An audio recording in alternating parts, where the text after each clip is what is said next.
About the former Prince Andrew have been found in a huge batch of Epstein files that were released last week. Among them is an email, apparently from Epstein's accomplice Ghislaine Maxwell, which appears to contradict Andrew Mountbatten-Windsor's long-held suggestion that the now infamous photo of him with the victim Virginia Giuffre was not real. There are also new allegations about what went on at Epstein's Florida home 20 years ago.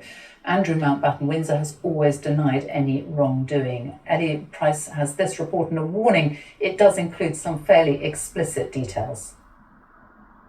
This is the image that marks the start of the slow downfall of a prince. Andrew Mountbatten-Windsor with his accuser Virginia Giuffre when she was 17. I have no recollection of ever meeting this lady. None whatsoever.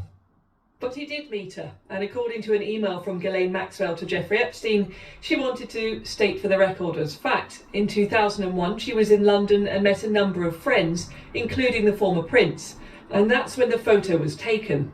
But now fresh damaging revelations, this time a legal letter which claims Epstein offered to pay an exotic dancer to perform at a party in 2006, where there were young women dressed provocatively. Some appeared to be as young as 14 years old.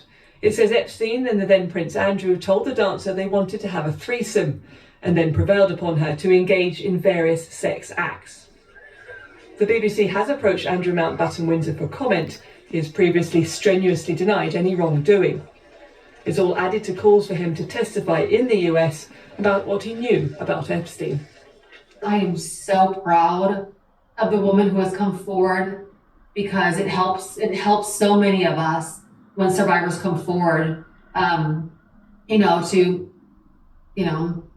hold these men accountable. The survivors they're the foundation of it. Without us, nothing's going to happen. So I do hope that Andrew will testify. I do hope he will come to the US and testify.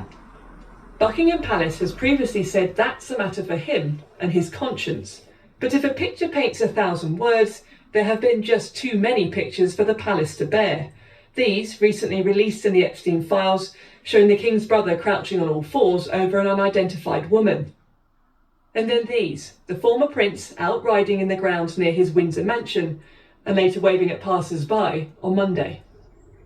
He's had to move into temporary digs there, Wood Farm, while renovations are completed on his new, more modest home, Marsh Farm.